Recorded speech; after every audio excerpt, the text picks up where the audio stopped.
Silchar news 24-এ আপনাদেরকে স্বাগতম জানাই। আজ হলো 12 আগস্ট বুধবার। আজকের কয়েকটি বিশেষ গুরুত্বপূর্ণ খবর নিয়ে আসলাম। আজকের প্রথম খবরটি হলো রাজ্যের যুবক যুবতীদের জন্য এসেছে একটি ভালো খবর। বিদেশি ভাষা শিখে বিদেশেতে চাকরি করতে চাওয়া যুবক যুবতী এবার লাভ করবে 1.5 লাখ টাকা করে বলে ঘোষণা মুখ্যমন্ত্রী ডক্টর হিমন্ত বিশ্ব শর্মার। মুখ্যমন্ত্রী জানিয়েছেন, প্রথম কিস্তি 3 মাসের জন্য দেওয়া হবে 30,000 টাকা, 6 মাসের পর দেওয়া হবে 30,000 টাকা এবং উত্তীর্ণ হলে দেওয়া হবে 40,000 টাকা। চাকরি লাভ করে যুবক যুবতীরা বিদেশেতে গেলে দেওয়া হবে 50,000 টাকা। সর্বমোট 1.5 লাখ টাকা করে দেওয়া হবে বলে ঘোষণা মুখ্যমন্ত্রী ডক্টর হিমন্ত বিশ্ব শর্মার। এদিকে সরকারি চাকরির জন্য এবার থেকে বাধ্যতামূলক হবে পুলিশ ভেরিফিকেশন সার্টিফিকেট। সরকারি চাকরি লাভ করার 6 মাসের ভিতরে দাখিল করতে হবে পুলিশ ভেরিফিকেশন সার্টিফিকেট বলে ঘোষণা মুখ্যমন্ত্রী ডক্টর হিমন্ত বিশ্ব শর্মার। এদিকে এবার থেকে বন্দে মাতরমের অপমান মানে গুরুতর অপরাধ। রাষ্ট্রীয় সঙ্গীত জনগণ মনের সমানেই মর্যাদা সম্পন্ন এবং আইনি সুরক্ষার অন্তর্গত করা হয়েছে বন্দে মাতরম। রাষ্ট্রপতি দ্রৌপদী মুর্মুর স্বাক্ষরের পর বন্দে মাতরম বিল আইনেতে রূপান্তরিত হয়েছে বলে খবর এসেছে।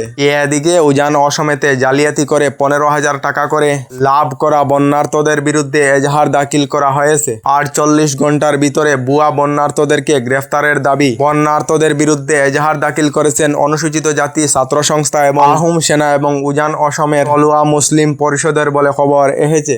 এদিকে রাজ্য সরকারের ক্যাবিনেট বৈঠকেতে রাজ্যবাসীর জন্য কয়েকটি বৃহৎ ঘোষণা করা হয়েছে।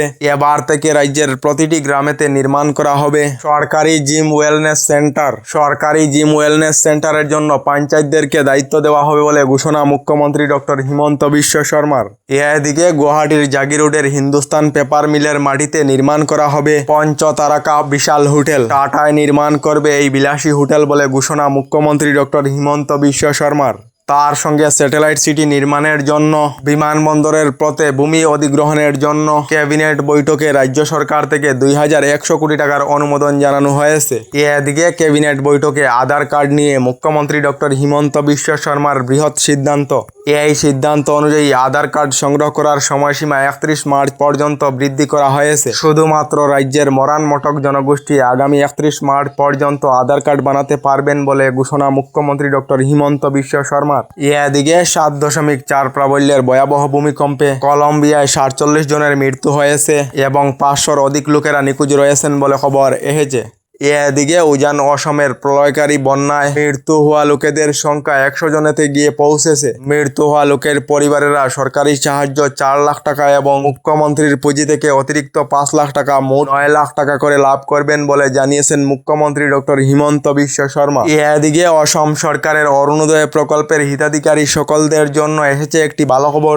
এই আগস্ট মাসেতে অরুণোদয় প্রকল্পের 20 থেকে 22,000 হিতাধিকারীরা অরুণোদয় প্রকল্পের টাকা লাভ করেননি, অর্থাৎ যোগ্য হিতাধিকারীরা অরুণোদয় প্রকল্প থেকে বাদ পড়েছেন। খুবই শীঘ্রই নতুন করে অরুণোদয় প্রকল্পে আবেদন প্রক্রিয়া শুরু হবে বলে জানিয়েছেন মুখ্যমন্ত্রী ডক্টর হিমন্ত বিশ্ব শর্মা। তার সঙ্গে অসম সরকারের অরুণোদয় প্রকল্পে অন্তর্ভুক্ত থাকা মহিলারা জামানত ছাড়া ব্যাংক থেকে লোন সংগ্রহ করতে পারবে। অরুণোদয় প্রকল্পের হিতাধিকারী মহিলাদের জন্য অসম সরকার থেকে শীঘ্রই নতুন একটি স্কিম নিয়ে আসা হবে। এই নতুন স্কিমের অধীনে মহিলারা ব্যাংক থেকে জামানত ছাড়া যে কোনো ধরনের লোন সংগ্রহ করতে পারবেন বলে ঘোষণা মুখ্যমন্ত্রী ডক্টর হিমন্ত বিশ্ব শর্মা। আপনারা অসম সরকারের অরুণোদয় প্রকল্পে অন্তর্ভুক্ত রয়েছেন নাকি কমেন্ট একটি করে নিশ্চয়ই জানাবেন।